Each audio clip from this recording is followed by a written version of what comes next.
You are listening to the Booktrospective Podcast, a podcast for all types of books. And even though we read all types of books across all different types of genres, we want to give a disclaimer. Many of our books and a lot of our content sometimes is intended for mature audiences. And we don't believe in censorship, but we do want our listeners to have the opportunity to decide if our episode or podcast is good for them. So with that, let's get into the episode. Hey, it's Dominique. And Keely. And you are listening to Booktrospective. And we are doing our second half of Crescent City 2 or House of Sky and Breath. And I'm not going to ask Keely how her week was because we do these back to back. So we're actually just going to jump right in today. I'm not going to do the blurb and all that stuff again because it was in the first episode. So if you're finding this and you did not, for some reason, listen to that episode first and you want to, go back. Yep. There will be spoilers. There are also triggers. We listed those in the first episode. So all of that is all in last week's episode. So yeah, if you haven't listened to that, stop now. Stop now. Pause. Don't forget to come back. Yeah. But go listen to that. All right. So I'm just going to jump right in. So we ended on part 2 of the book. So the book is split into 4 parts. So we're going to do parts 3 and 4 today. So we're opening with part 3, and it is called The Pit. So they, as in they, I mean, is the team, which is Therian, Hunt, Bryce, Rune, maybe Flynn and Declan and Ethan. Everybody. It's like the compound at this point. They're all in her apartment, and no one can figure out the, like, numbers that are on, like, Sophie's body. So Bryce has been trying to teleport again, but she can't because she just teleported for the first time when she was having sex with Hunt for the first time and can't do it again. So Hunt calls out Isaiah to see if, like, did the Hind report them because she saw them, and he's like, he doesn't ask him that, but, like, he doesn't say anything, so he knows, like, okay. So he's like, well, that's weird, like, that's suspicious. Like, why hasn't the Hind done anything? And then Baxian shows up, and he's like, I want in on whatever you guys are doing. And Hunt tells him, like, there's rebels in the 33rd, and he says, I know I'm one of them. Okay. And Hunt says, I think you're planning with the Hind. And Baxian says, like, when you fools want answers, come and find me. So basically, Bryce is like trying to distract Hunt, and she's like, you want to tumble in the sheets, basically? And he's like, gets in real close to her and goes, no, I want you to tell me what you know about Emil, because he hasn't forgotten. And she tells him that he's at the Viper Queen. So she knew where he was.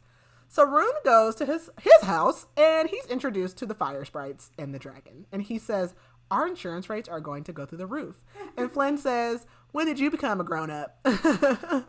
And they're like, wait till you meet the other one, which is Ariadne. And Rune says, I have been gone for 1 day, sun up to sundown, and you have 4 sprites and a dragon in my house. Meanwhile, Hunt and Bryce go to the meat market, and basically she tells him, you know, she figured, like, she asked him, like, how did you figure out that I knew? And he says, because you got, like, really weird when they were talking about, like, snakes and, like, Emil. And he says, it wasn't even Pippa killing those men this whole time. And she says, no, it was, like, the Viper Queen's goons, basically. And he can't believe that she's okay with the killing and framing Pippa. And he's like, did I just fall for, like, another beautiful, treacherous female, basically, like Shahar? And he thinks, or he asks, like, if Emil was here, like, when they had came with Fury and Juniper that time. And she says, no, he was supposed to have already been here, but he wasn't yet. And the Viper Queen was still looking for him. So they go and they're introduced to Emil, and Hunt tells the Viper Queen, like, I'll never forget what you did to me, like, with that whole, like, double crossing with Micah. And Emil asks, like, is his sister dead? And so they tell him the truth. And Hunt asks him, like, did you sign any contract with the Queen and the Viper Queen? And he's like, no, like, why would I? And he's like a kid, like a little kid. And Hunt's like, because Thunderbirds are, like, really valuable. And Emil says, I don't have any powers. So yeah, he's just regular old human. So Bryce basically says, like, she guessed that he didn't, but she let the Viper Queen believe that he did because, like, then he would be valuable to her. So Hunt is pissed because he's like, okay, all of the lies, all the deception. And he's like, you know, we're supposed to be a team. So basically we learn that, or no, he asks Emil, does he know anything about Sophie's hidden information or about Danica? And he says, I don't know anything about Sophie's information, but I've heard of Danica, like the girl with the blonde hair and the colors in her hair. And we learned that Danica had basically sniffed out Sophie's power And Hunt's like, okay, what are we going to do with Emil? And Emil says, Pippa's bad and I ran as soon as I got on her boat. And Bryce calls Fury and he's like, oh, so Fury knew. Great. So Fury is going to escort him to his new home, which is basically to Bryce's parents. And I guessed that. Did you? I was like, oh, I knew it. I don't know. I had no idea that she knew like where he was. Like I didn't put that together. Yeah. But I kind of figured when Hunt figured, I was like, okay, so there's something going on. And then when they were talking about when she called Fury, I was like, oh, she's gonna send him to her parents. Yeah, so basically like Ember and Randall did try to have kids, but they never could, and so like they're very excited to have him coming. And she tells him that he's gonna be adopted and he won't be known as Emil anymore. And Hunt's like pissed, and she tells Hunt like, I don't care, like I don't care that you're mad, like just because I'm sleeping with you doesn't mean I answer to you. But she tells him like I'm going to work or whatever. So she goes to meet Rune before work, and he basically had called her because of the sprites and the dragon. And Rune is like, hey, here's Ariadne. And she's like, why doesn't she have clothes on? And he's like, because she won't wear them. And they also tell her that, what happened. Like, they tell her that Ethan went back to the Mystics and all of that. And this is where I put, like, Connor is dead. Ethan, get over it. Like, I know that that's sad, but, like, you cannot save your brother from death. Like, he's already dead.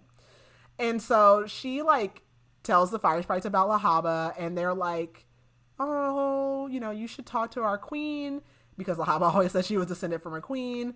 And, but basically we learned that their queen has been sold to the Asteri.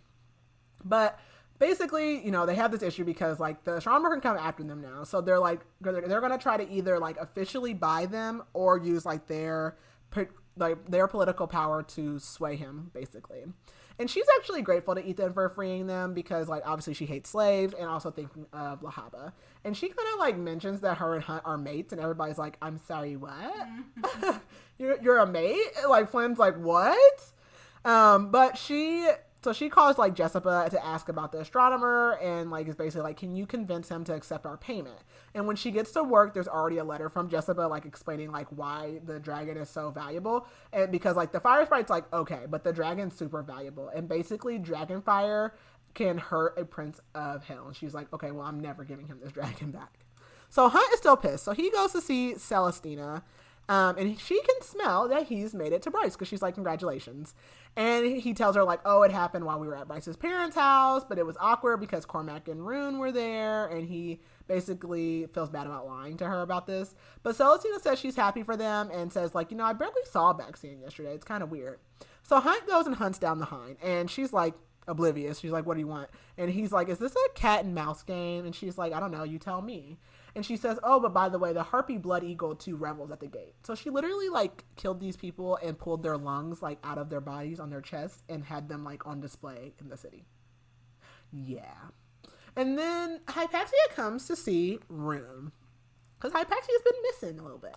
So Therian tells the River Queen, he goes to the meteor. Or no, the River Queen. Therian is telling the River Queen that, the Hind basically had ships with the mech suits and about like the ocean boat thing. He tells her all this stuff. So she's pissed because she's like, oh, are they trying to like one up me basically? And she's like, I want more intel. So when he comes up to the dock, Hunt is waiting for him. And we go back over to Rune. So Rune hasn't seen Hypatia since the summit. And Hypatia basically is asking him to be her escort while she's in the city because she doesn't trust her coven because they don't like that she has necromancer powers. And basically, even though Lydia's not even a witch, she looks like their mom, and they would more than rather have a non-witch wolf or deer shifter, whatever, than a half witch, half necromancer, which makes no sense. It makes absolutely no sense, but whatever. So he's like, okay, yeah, sure, whatever. He's like, I can have Ethan be your guard, and basically, like, it wouldn't be weird because they're betrothed to each other. Meanwhile, Hunt tells Therian about, like, a Deathstalker that he saw in the city, and basically Deathstalkers are from the Prince of the Pit, and so it's, like, weird that they're seeing them in the city.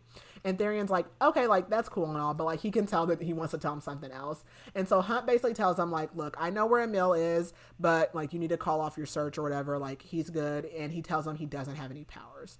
And Therian knows that the River Queen will be pissed, so he's like, okay, well, I don't have to tell her, like, today, so I'll wait. So Ethan hears about, like, Hypaxia's necromancer powers because he's listening, always listening. And he's like, hey, by the way, can we reach out to Connor?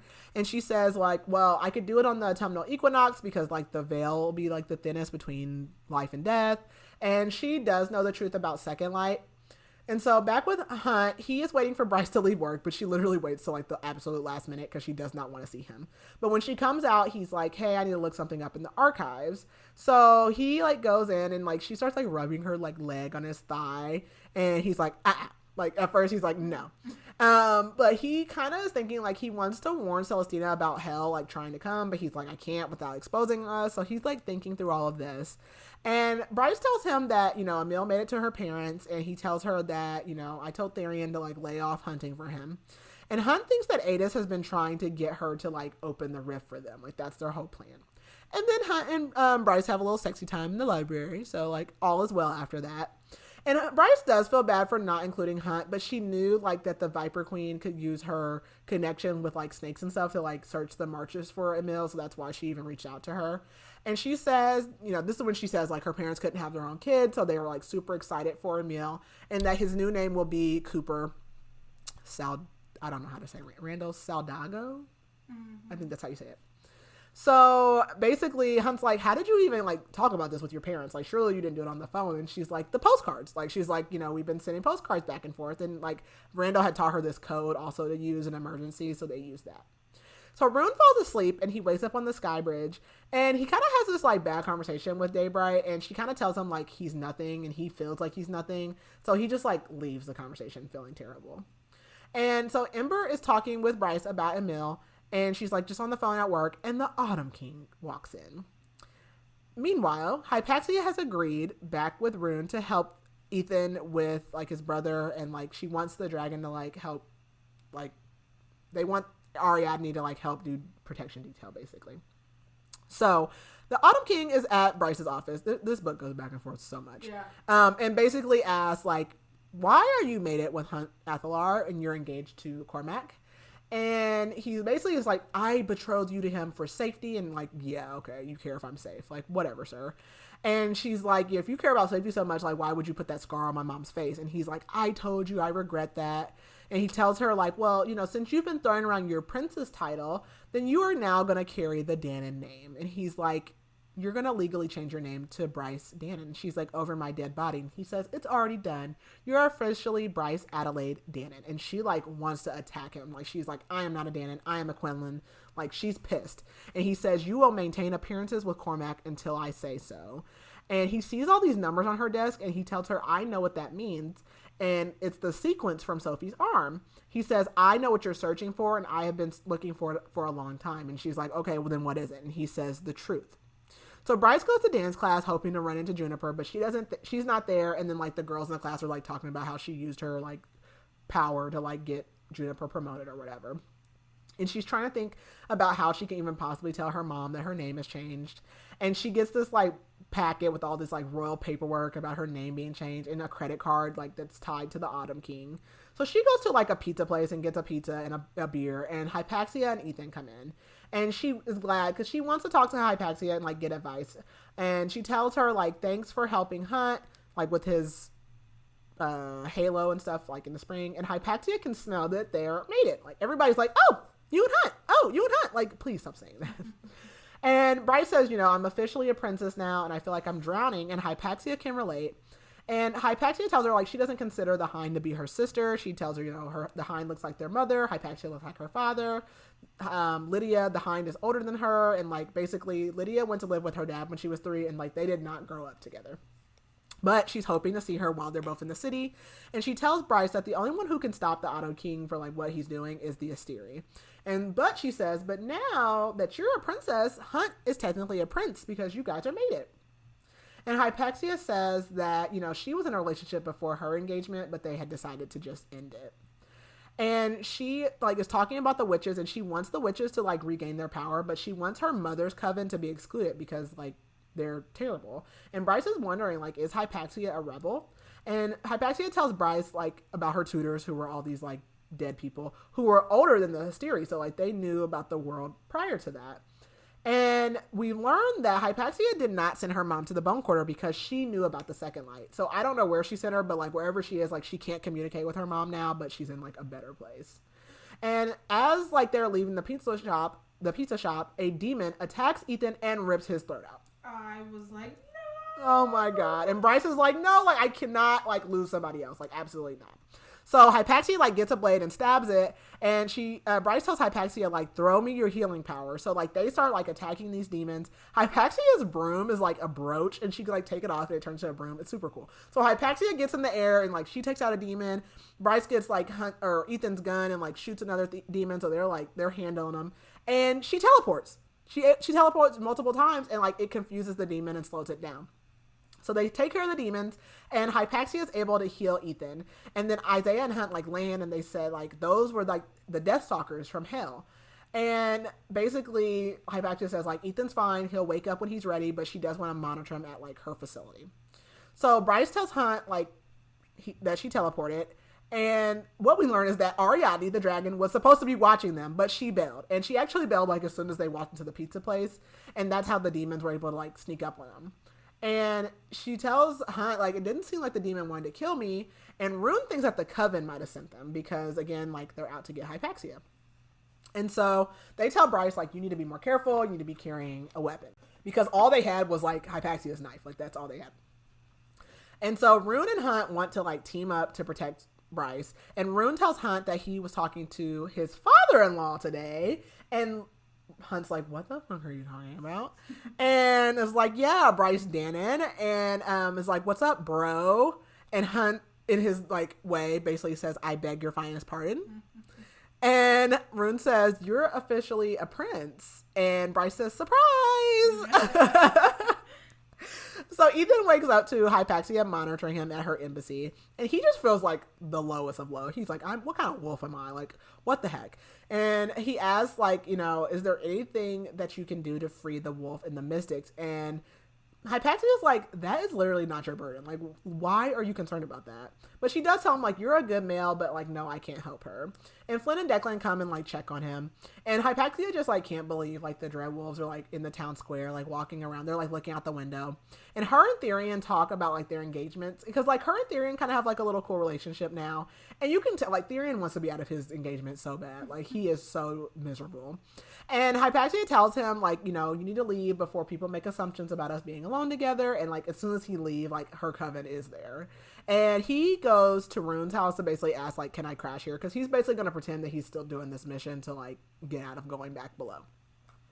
So Hunt is in awe, like, a shock. He cannot believe that he's a prince now.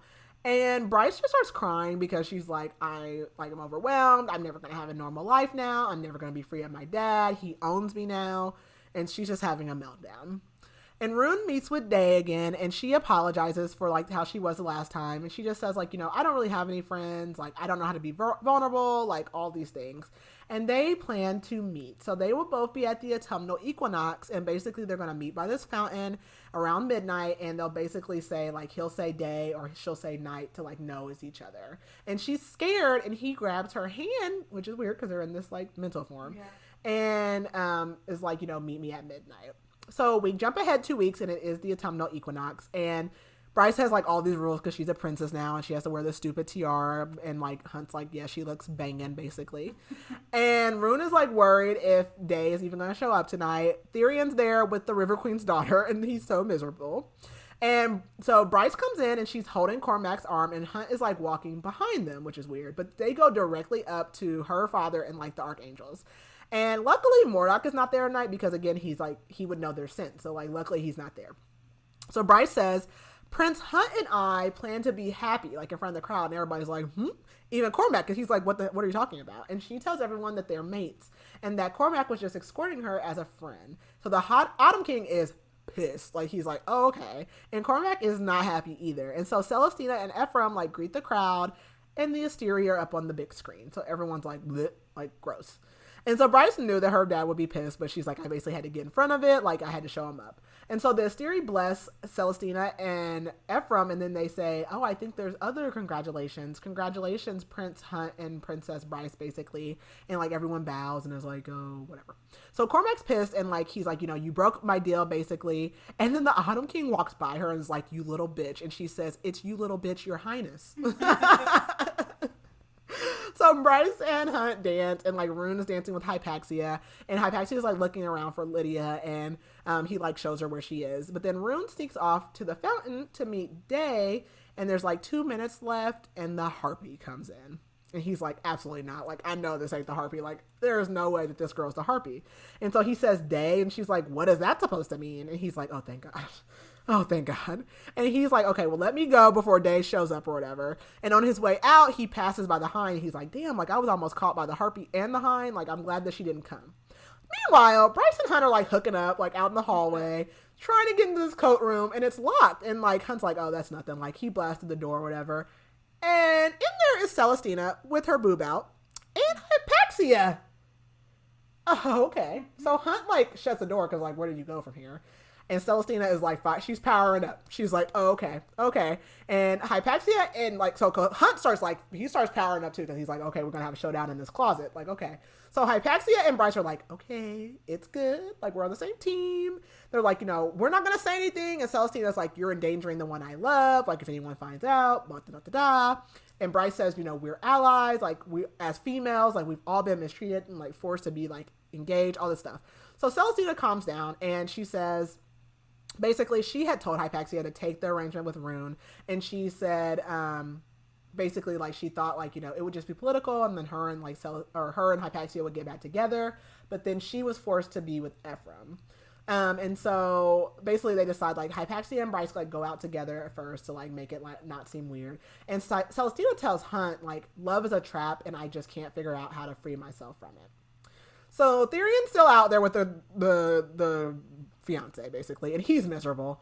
And he, like, her mom was like, she has to be home by 1. She can only have 1 glass of wine. Like, ma'am, I couldn't like your daughter if I wanted to. You are killing me.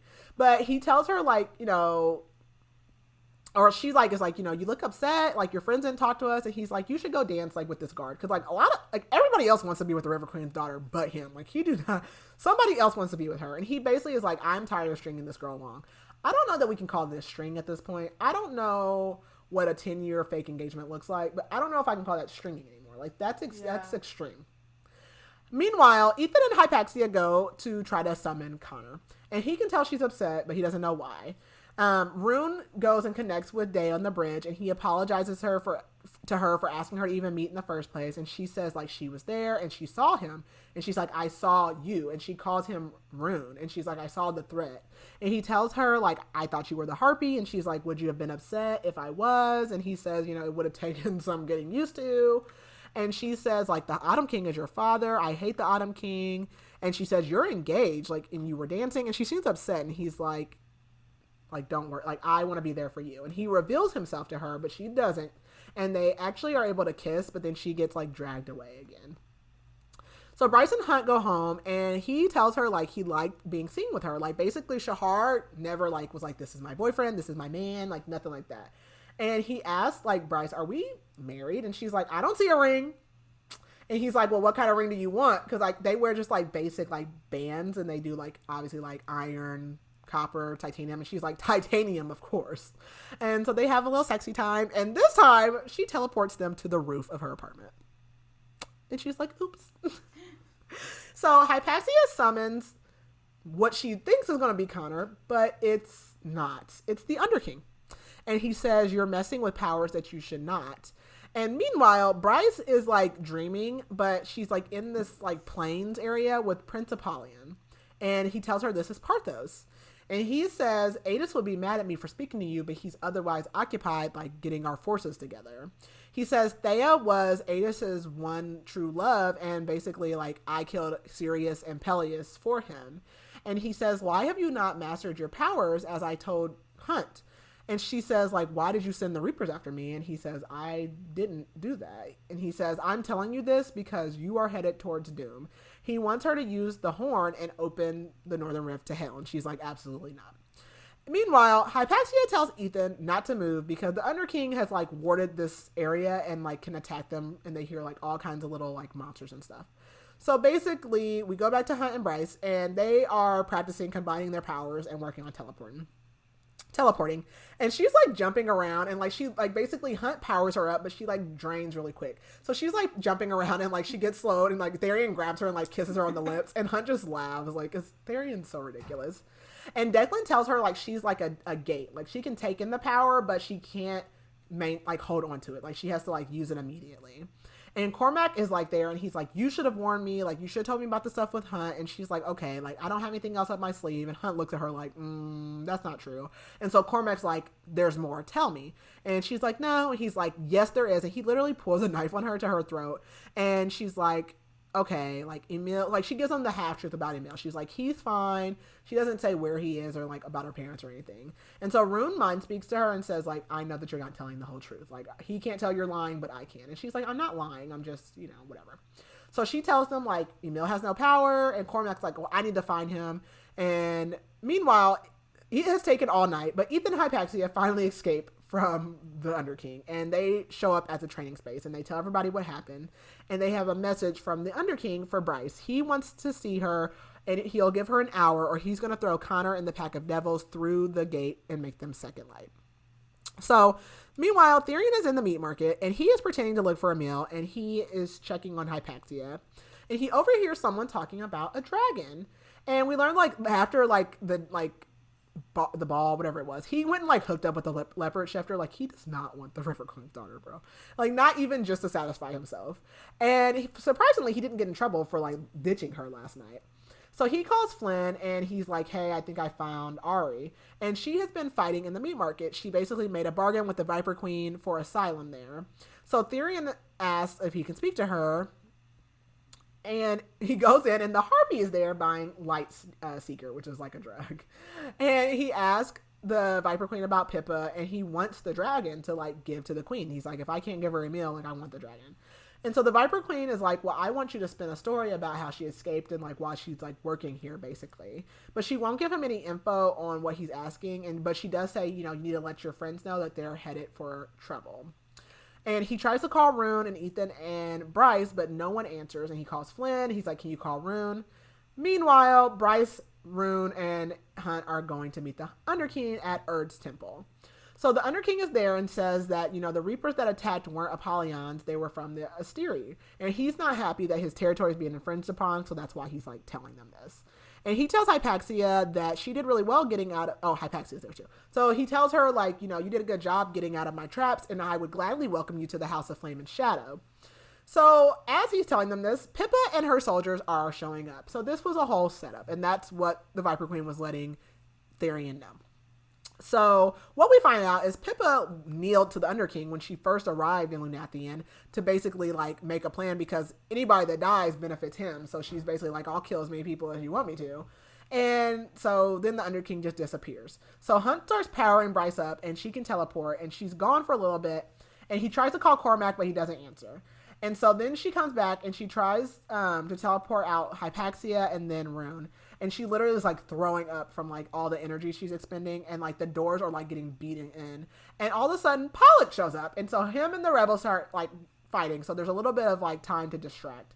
And what we learned is that what took Bryce so long is that she first teleported to like a gate to like alert the city that Ophion was attacking to save them time.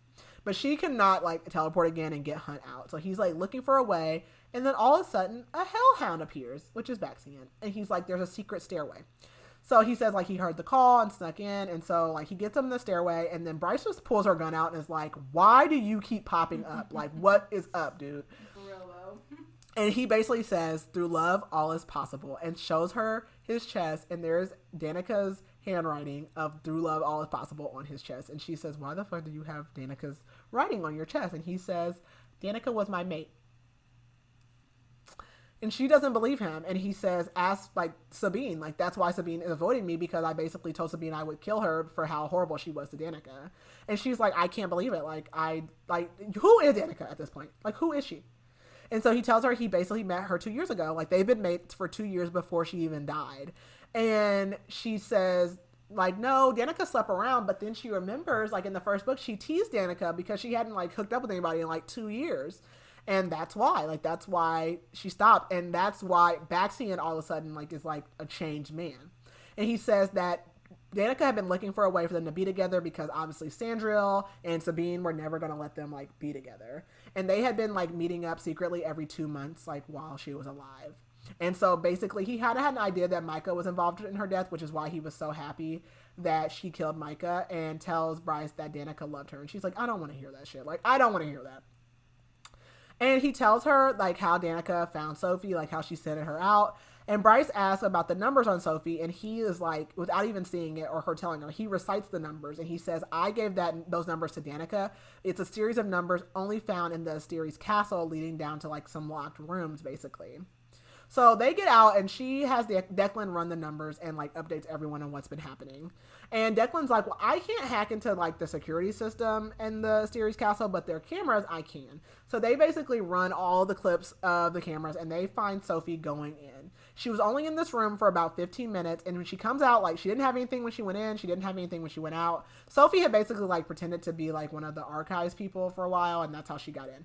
But when she came out of the room, like, she looked like, they said, like, pale as death. So Bryce is like, okay, well, I want to go there. And they're like, I'm sorry, what? And so Ethan and Therian are also talking about how, while this is all going on, Therian's like, yeah, because you used to love Bryce, right? And again, Ethan's like, I moved on. So Bryce calls Fury, and Fury's like, you're stupid as hell. And basically Bryce is like, I need the blueprints from the castle. And Fury's like, I have been there one time. Like, I don't have, like, exact blueprints. And so basically, like, Fury's like, if you get caught, like, they'll kill your family. They might kill Juniper. Like, they'll kill everyone. And she's like, I'm going to take Juniper out of the city. And Bryce is like, yeah, you should. Like, can you take Syrinx with you? So Therian, meanwhile, goes and meets with his fiance. And he just is like, look. He's like, I got to talk to you. And she's like, what? You don't want to be with me? Oh, it only took you 10 years to figure that out. And she says, like, basically, like, oh, I just kept praying that she would, like, come around for 10 years. And she says, my mother warned me about this. And he's like, well, can we talk, like, when I get back? And she's like, no, like, go below with me now. And he's like, you ain't gonna catch me down there. So she's like, well, what would my mother have to say? And she, like, dives down. And he's like, okay, I've got 30 minutes before she comes for me. And I'm like, you idiot. So Ethan ends up going to the Prime's office, and Hypaxia meets him there. And they basically go in, and he tells the Prime everything about the wolf at the Mystics, and he wants her freed. And Sabina's like, this is stupid. It's pointless. Like, that's not our responsibility. Like, there's tons of wolves, yada, yada, yada. So Ethan's like, okay, whatever, I'm out. So he starts to leave, and the Prime comes out and is like, what did she look like? And he's like, I mean, she had brown hair. And he's like, what did she smell like? Did she smell like snow and, like, something else? And he says, Sabine is not the only Fendir heir. So Therian runs to the Viper Queen because he's an idiot. And he pledges fealty to the Viper Queen. He basically is like, take me on as a fighter. And she's like, I don't need scraps. And he's like, buy me. And she said, you're a free man. Why are you selling yourself to me? And he's like, whatever, I want to defect. And she's like, fine, whatever. Makes him drink her, like, venom. And she's like, defecting's not easy. And now he is a part of the Viper Queen, and he's going to be a fighter. And he's like, okay, I defected from, like, the River Queen, so, like, surely, like, he doesn't have real plans. His plan is to, like, figure it out one day at a time. So he's like, okay, well, I know I said I'll be a fighter, but can I go help my friends vote fast? And she's like, really? But she's like, fine, or whatever, but make sure you come back. So Ethan, meanwhile, cannot believe that this wolf is a Fendir heir. And he's like, okay, well, we have to get her, or Sabine is going to, like, go and kill her. So he's like, I'm going to go, like, and save her. He texts Bryce, and he's like, hey, like, I'm not going to do the super plan with you guys and go to, like, the Asteri, but, like, Bryce is like, cool, whatever, got your back, like, I get it. So Rune meets with Day again, and Day is like, we can't keep meeting like this. And she's like, the male that I'm with will kill you. And somehow in this mental sky bridge, Day and Rune have sex. Yeah. Whatever. It's amazing. That's great. And after he tells her, like, I'm going to the Asteri's archives, and she's like, you cannot go there. They will kill you. And she's like, I can't save you, like, I can't blow my cover. Like, it's a trap, basically. And then she starts getting dragged away, and she's like, Rune, they know the dungeons. And he's like, okay, whatever. So he runs to his friend, and he's like, hey, like, something happened today. Like, I got to go in. I got to save her. So Cormac's like, Cormac shows up because he's been gone, and he's like, I had to like tell my dad that I was trying to woo Bryce back because he would not let me come back to Lunathian. And he tells them that Pippa is planning a raid at the palace with the suits. And so Bryce calls Juniper and leaves her a message and says like, hey, I love you, whatever, because she's getting ready to go do this crazy, crazy plan. So the plan is like Cormac and Therian are going to go deal with Pippa and the suits. Rune, Bryce, and Hunt are going to go to the archives. So Rune goes and finds Cormac at a bar. He seems upset. It's, they're getting ready to do this big thing. And Cormac just feels like, his father ruined him. And he admits that he's actually jealous of Rune and like his friends and the fact that like Rune is able to be so like easygoing and all of that stuff. And Hunt runs in to Celestina meanwhile because he's back at the barracks just trying to like clear his head. And Celestina asks, like, are you going to leave the 33rd now that you're, like, a prince and everything? And he says he doesn't know. And she says, well, I hope, like, if you need an ally, you'll come to me. And he, like, bows to her. And she says, well, as prince, like, you don't have to bow to, like, your governor anymore. So, next day, Therian and Cormac are boarding, like, a ship to get to, like, Crystal Palace, which is, like, what they call the Asteri thing. And Cormac just pretends, like, that they have orders from the Asteri, so they're able to get on. And this idiot, Therian's like, I gotta get back in the river in 5 hours. Why did you take a dip before we left? Right.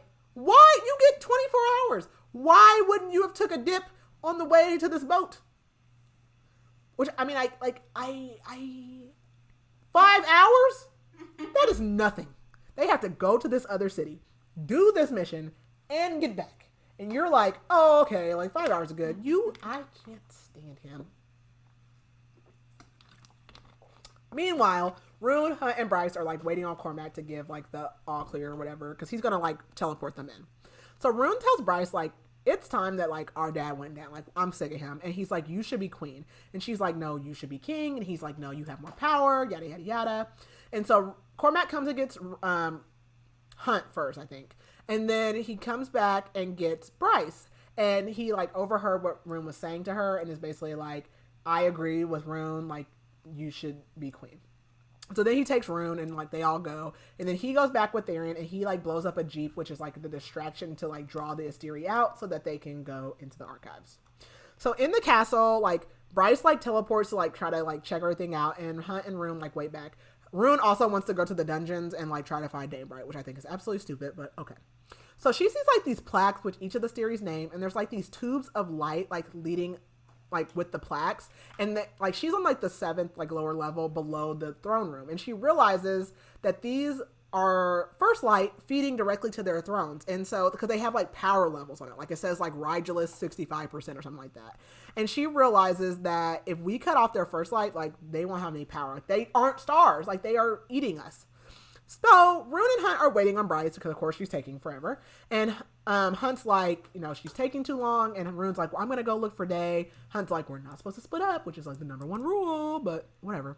So back with Bryce, she's like running through the halls, and she sees like these weird doors, and like one of the doors says dawn, one says midnight, one says midday, and then she sees a door that says dusk, so obviously she goes in. Meanwhile, Declan is like watching all the cameras, so he like texts Rune and is like, hey, like she's good, she just went into this room or whatever.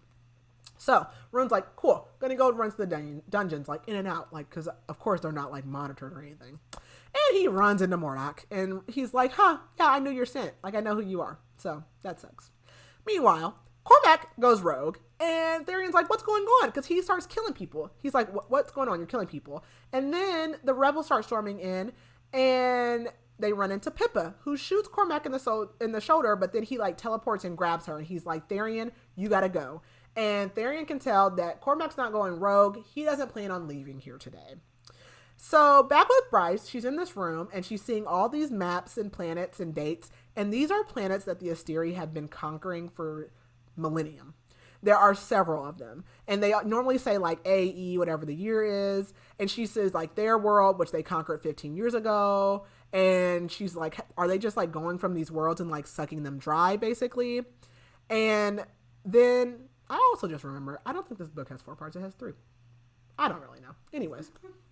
So, they basically have like history on like the different species in the world, and there's a note about how they had lured all the species to Midgard from other worlds, and then there's a note about Hell, and that one says lost with the year. So they actually were not able to take over Hell. Hell fought back and kicked them out of there, and that's what Hell had basically been trying to tell Midgard, like they're not the enemy.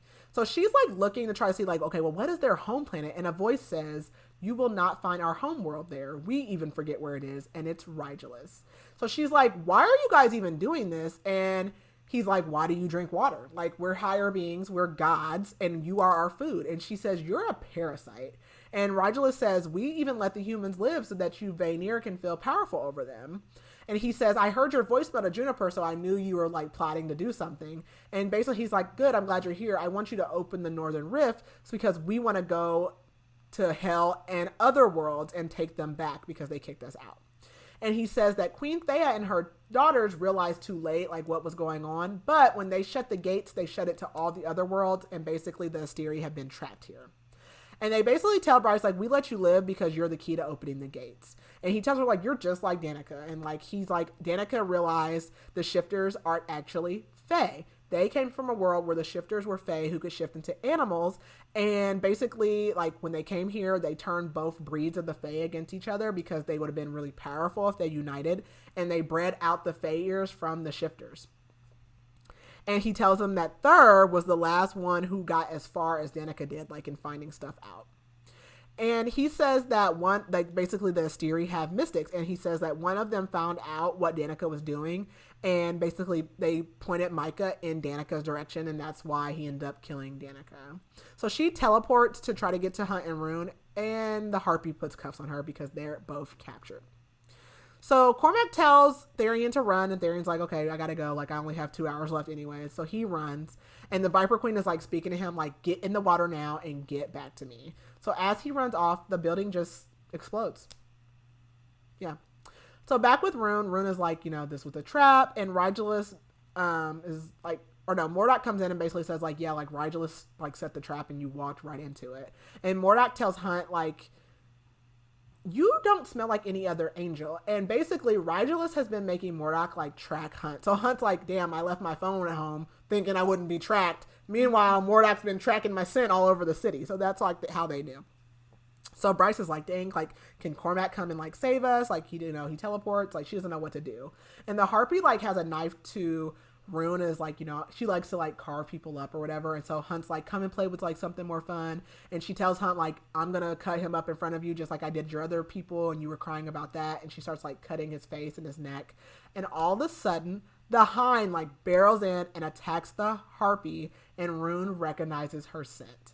And the Harpy is like, I knew you were a traitor. And Rune says day, and she says night back. And I was like, so all day Keely's been like, she was like, oh, you thought it was Celestina. Yeah, I thought it was Celestina at first, and I was like, well, maybe it's Hypaxia? Yeah. Because, and that was around the time that Day was telling the story about the witch and the daughter. forest. Yeah. Yeah.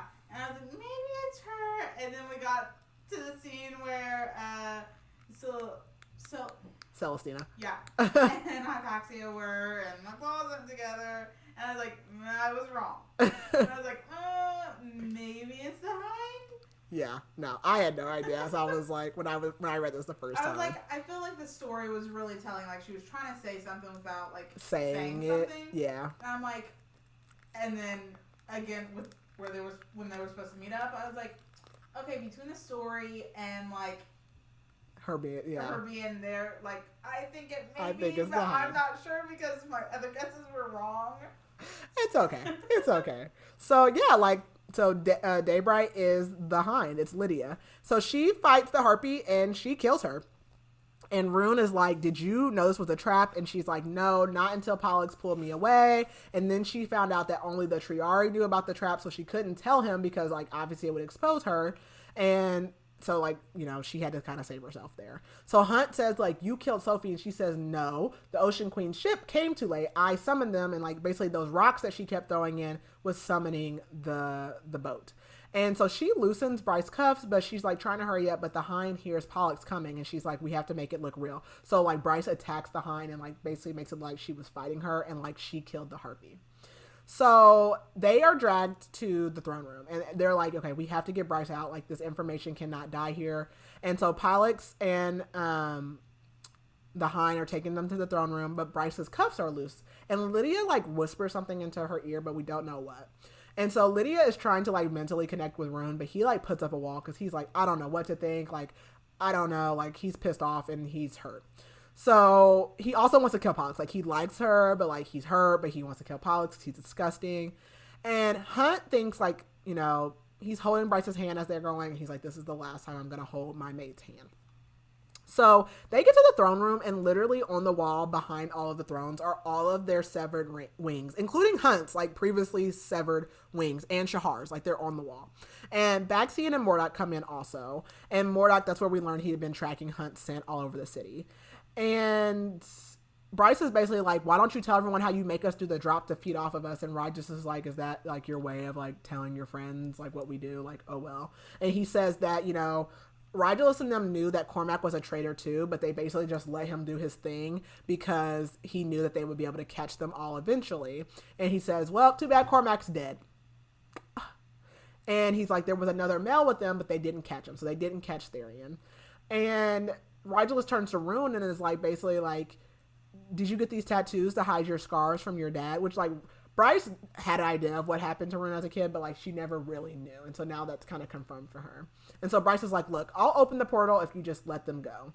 And Rigulus basically had been pretending, we learned, to be Adis that night. So she has not talked to Adis this whole book. When that cat was in their apartment, it was Rigulus. And he's like, you should have known because Adis can't like break through your wards or whatever. And then also, he was the one who sent the Reapers after her. So even though when she was talking to Apollyon, like that was really Apollyon, Adis was not Adis. It was Rigulus. And then Celestina.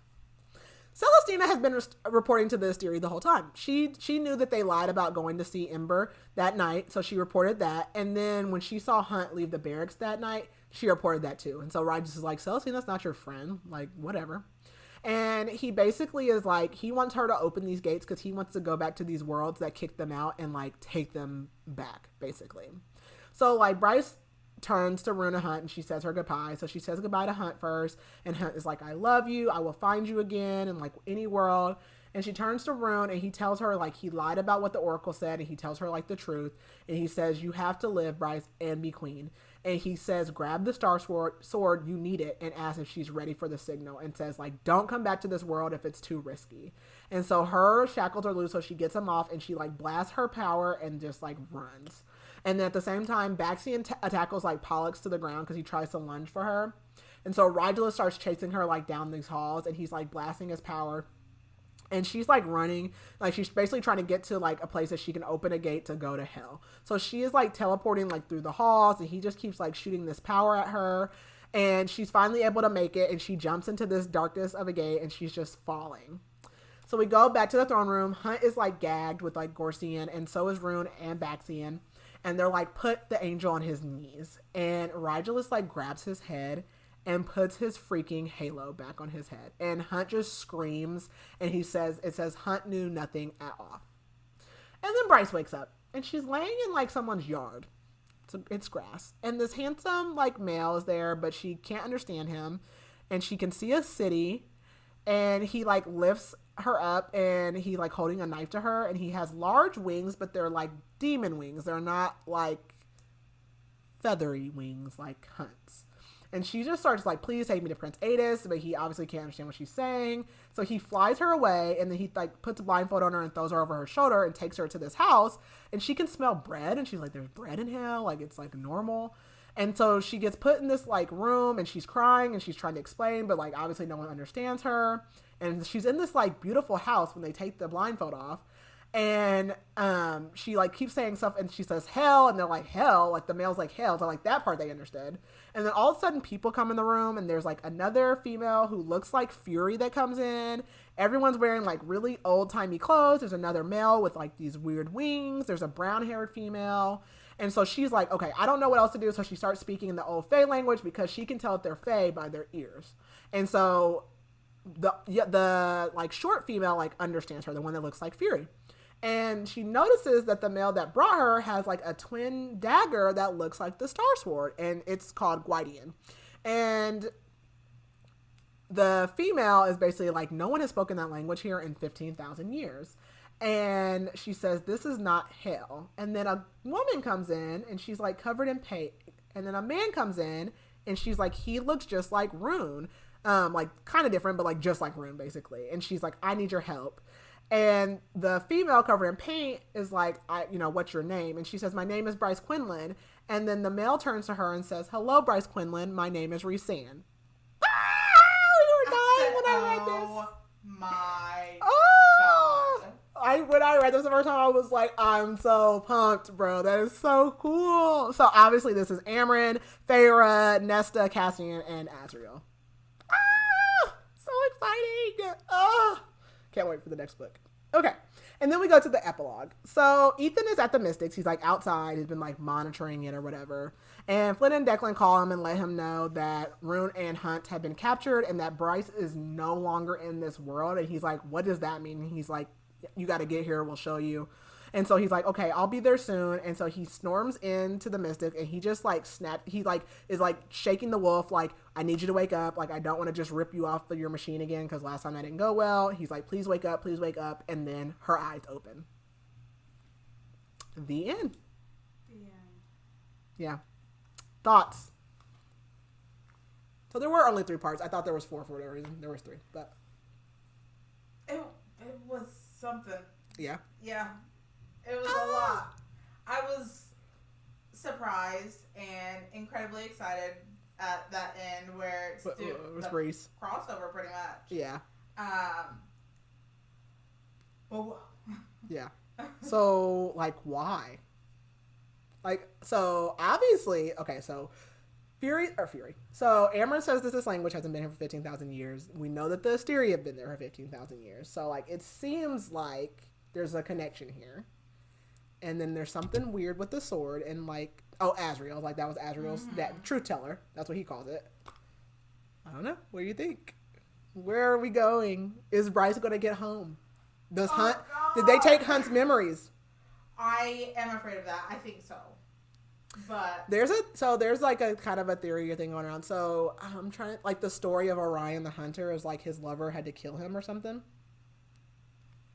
I don't know. Everyone always says it's so easy about Bryce and Hunt. Like, it's too... Because that's not, like, a Sarah J. Maas thing. Like, normally the first one's not it. Which I guess the first one was Connor, but, like, I don't know.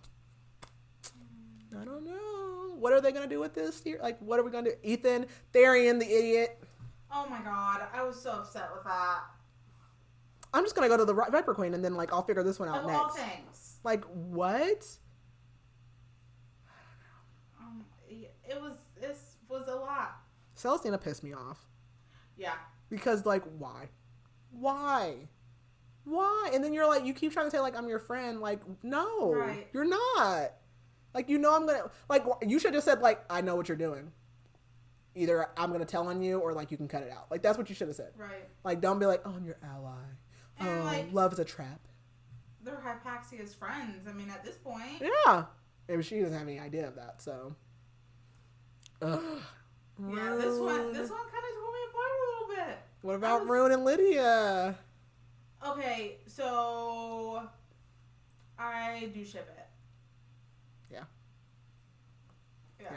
Yeah. But, Cormac, I didn't want him. See, I knew horrible. When he was having his little heart-to-heart with Rune that I was like, this kind of feels like something's about to happen. This is your arc.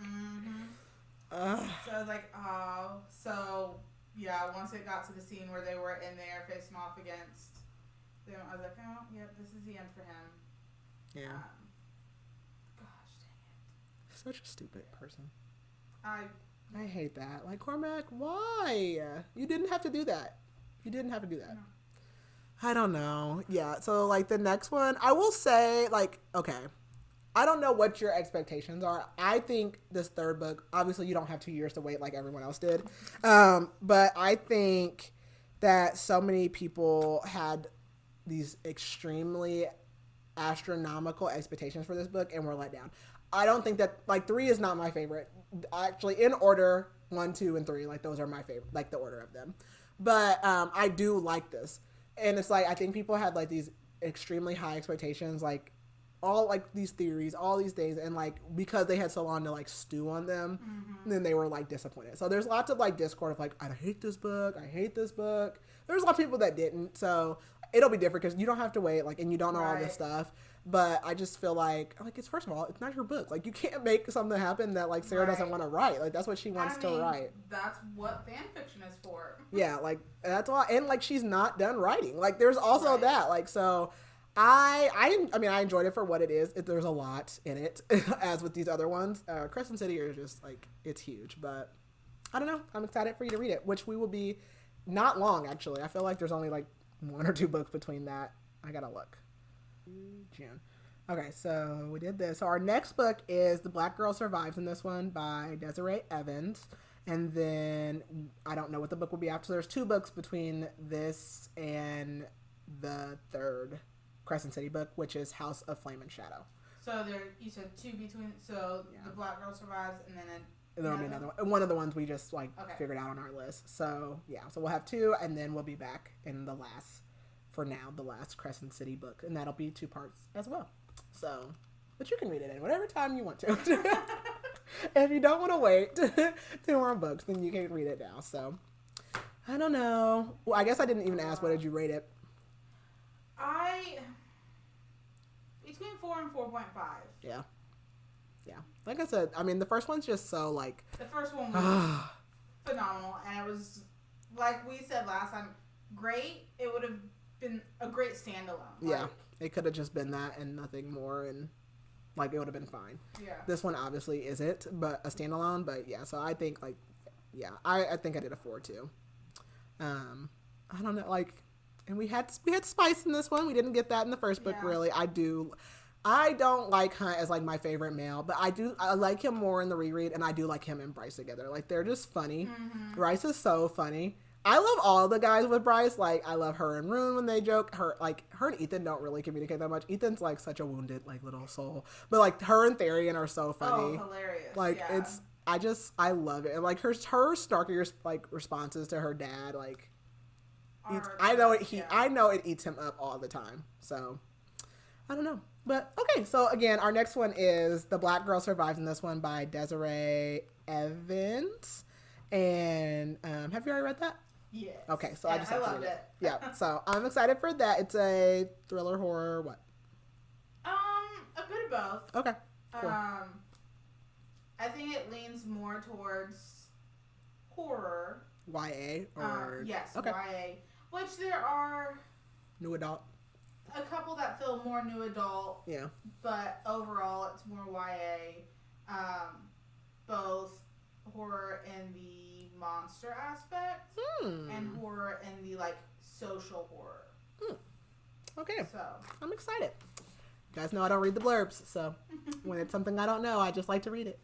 All right. Well, if you are not already, make sure you're following us on Facebook, TikTok, and Instagram at Bootrospective. One day I will post all of these videos so that you have YouTube, but you can just watch the videos not in sync with the episodes. That's fine. And also check out our website at bootrospective.com. I need to update that with our new books. And I think that is it.